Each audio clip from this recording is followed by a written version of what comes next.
berkat kemurahan.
akan kebenaran firman Tuhan.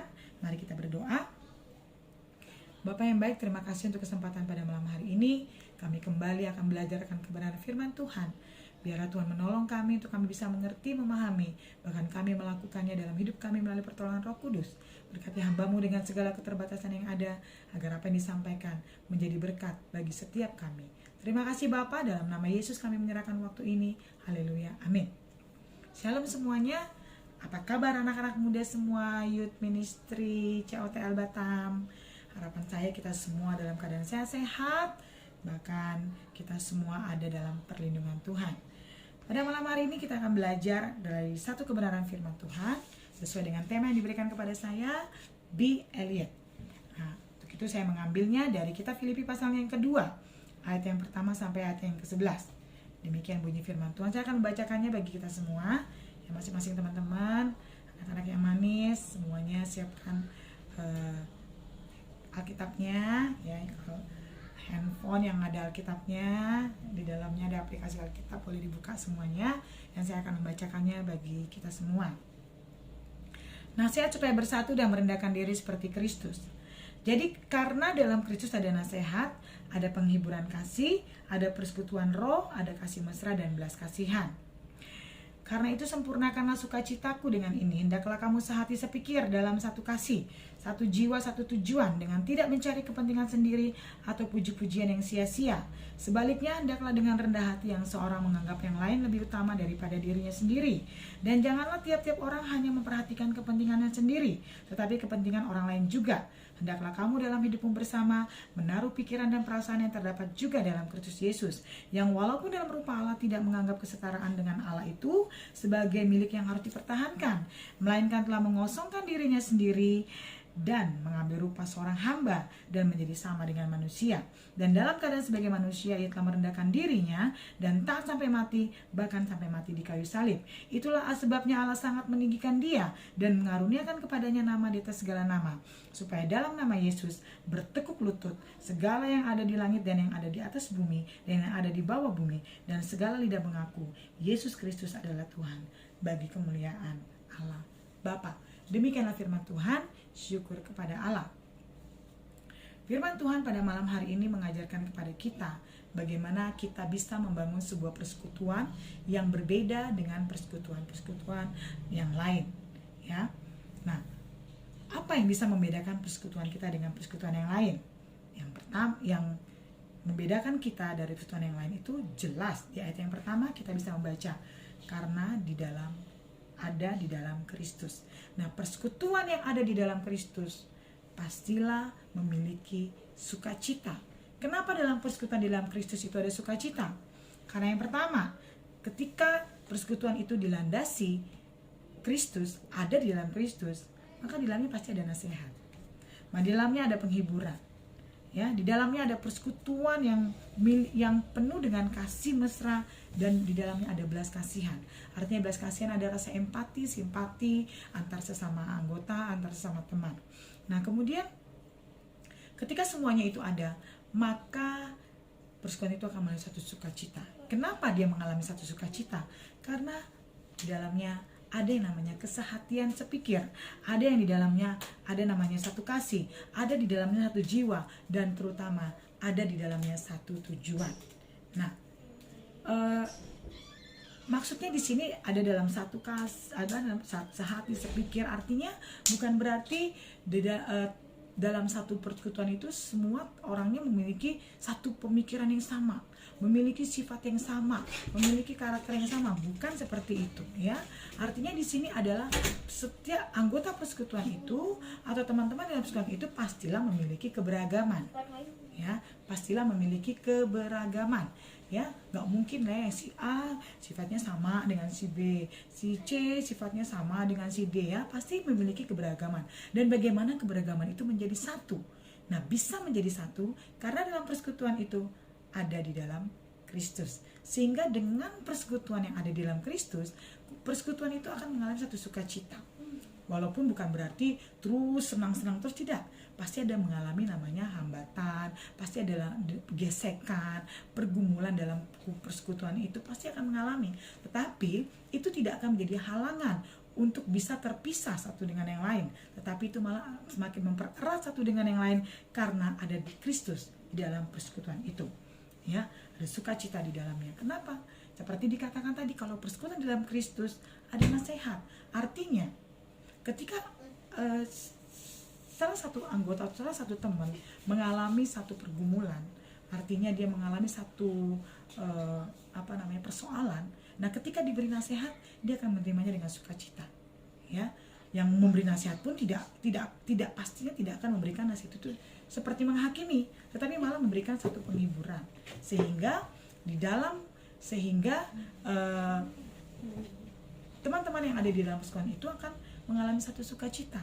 Ya, beban bisa hilang. Ya, artinya ada penghiburan di dalamnya. Dan yang penting, satu sama lain memiliki satu tujuan yang sama.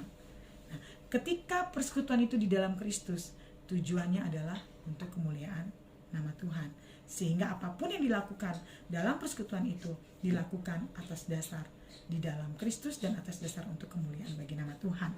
Nah, untuk bisa mendapatkan satu persekutuan di dalam Tuhan, untuk bisa membuat satu persekutuan itu terus mengalami sukacita di dalam Tuhan, tidak mudah, tidak gampang. Kenapa?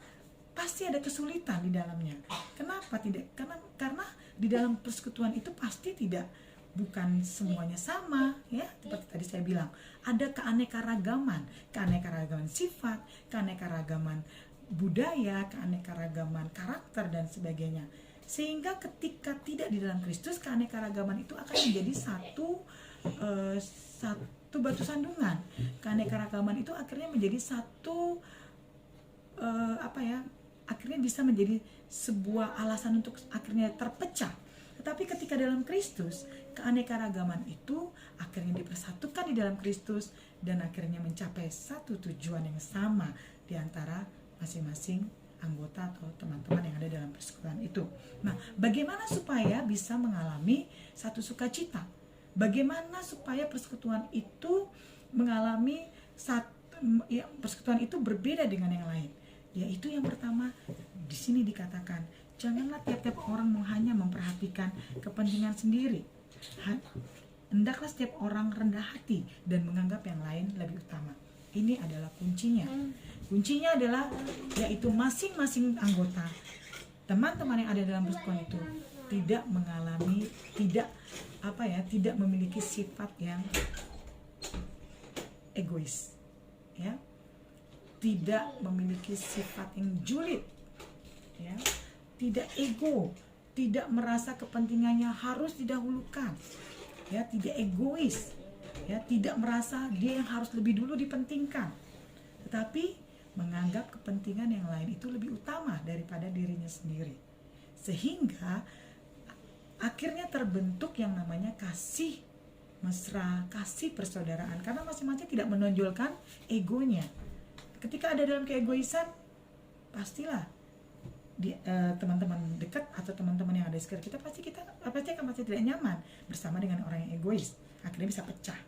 Nah, kemudian yang kedua apa lagi? Yang kedua adalah tidak adanya kesombongan, ya, tidak sombong.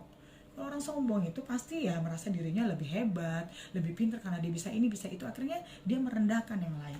Dan akhirnya orang yang direndahkan masa nggak nyaman dengan orang yang merasa lebih hebat, akhirnya pecah, ya kan? Nah, seperti itu dah. Ketika dua sifat itu dihilangkan dari persekutuan, maka persekutuan itu akan terwujud, akan tercipta, di dalamnya ada sukacita dan ada damai sejahtera, dan masing-masing saling merasa nyaman satu dengan yang lain. Nah, kemudian ketika itu sudah tercipta, ya, apa dampak yang bisa didapatkan dari persekutuan itu?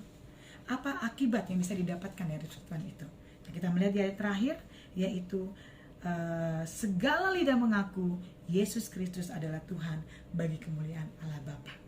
Nah, artinya persekutuan kita akan memberikan dampak bagi kemuliaan nama Tuhan. Nah, itulah tujuan utama manusia diciptakan ke dalam dunia ini apa? Yaitu untuk kemuliaan bagi nama Tuhan. Dan tujuan Allah akhirnya tercapai melalui persekutuan kita. Nah, itulah kenapa sangat-sangat diperlukan di dalam persekutuan itu, yaitu ada di dalam Kristus. Untuk mendapatkannya tidak mudah ya, apalagi kita memiliki keberagaman.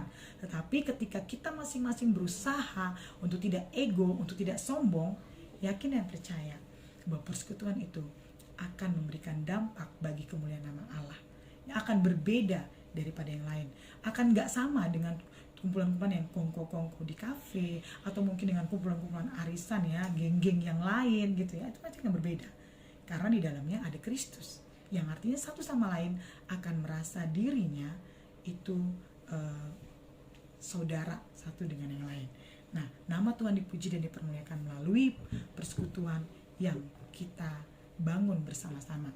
Harapan saya, kita semua sebagai bagian dari tubuh Kristus melalui pelayanan Youth Ministry COTL Batam, kita bisa membangun satu chemistry yang kuat di antara teman-teman kita yang lain. Nah, kita bisa membangun chemistry itu di dalam Kristus sehingga persekutuan kita bisa berbeda. Ya, berbeda daripada yang lain, berbeda daripada yang lain, sehingga persekutuan kita bisa memberikan dampak yang positif bagi lingkungan di sekitar kita, bagi pertumbuhan dan karakter kita sebagai orang-orang yang percaya. Itulah harapan kita semua. Dan tetap semangat teman-teman muda COTL Youth. Walaupun kita hanya bertemu melalui media online, tetapi kita tetap semangat untuk terus mengikuti persekutuan, untuk terus bersemangat di dalam Tuhan bagi kemuliaan nama Tuhan. Mari kita berdoa. Bapa yang baik, Bapa yang bertata dalam kerajaan surga, firman Tuhan sudah disampaikan. Biarlah apa yang sudah disampaikan terus menjadi kekuatan bagi kami sebagai anak-anak muda, untuk kami tetap ada di dalam Kristus, untuk kami tetap membangun persekutuan kami dengan teman-teman seiman kami, dengan teman-teman terutama yang ada di COT Youth Ministry COTL Batam. Kami tetap bisa membangun persekutuan satu dengan yang lain. Walaupun saat ini kami hanya bisa bertemu melalui media online, tapi itu tidak menjadi penghalang bagi kami untuk kami tetap terus bersama-sama, untuk kami tetap terus membangun persekutuan kami, karena lewat semuanya ini nama Tuhan dipuji dan dipermuliakan.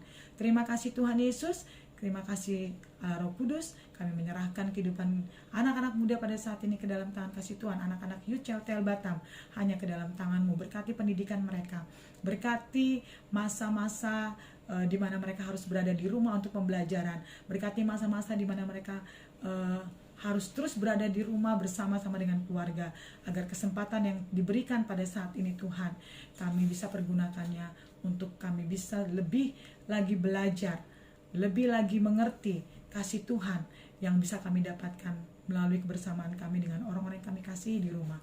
Bahkan melalui pembelajaran di rumah juga kami mampu bisa mengikutinya dengan baik. Terima kasih Bapa di dalam surga, terpujilah nama Tuhan. Dalam nama Yesus kami berdoa dan mengucap syukur. Haleluya. Amin. Oke teman-teman, kita sudah sampai di akhir acara kita, dan tadi kita juga sudah mendengarkan firman Tuhan. Kiranya firman Tuhan itu bisa menjadi pelita dan terang bagi kaki kita. Nah, sedikit pengumuman untuk ibadah Youth kita akan tetap ada setiap hari Sabtu jam 6 sore. Teman-teman boleh ajak teman-temannya untuk bergabung bersama untuk memuji dan memuliakan nama Tuhan bersama-sama dengan kita di ibadah Youth. Nah, buat teman-teman juga yang ingin dimasukkan teman-temannya bisa cek Kak Sylvie biar langsung dimasukkan. Oke?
mengucap syukur pada saat ini kami sudah beribadah kepada Tuhan. Kami mengucap syukur untuk kesempatan yang Tuhan percayakan buat kami, untuk kami datang bersama-sama untuk memuji dan membesarkan nama Tuhan. Biarlah firman Tuhan yang sudah ditaburkan menjadi kekuatan bagi kami sebagai anak-anak muda, untuk kami tetap terus setia dan semangat di dalam melayani Tuhan. Terima kasih untuk ibadah pada hari ini.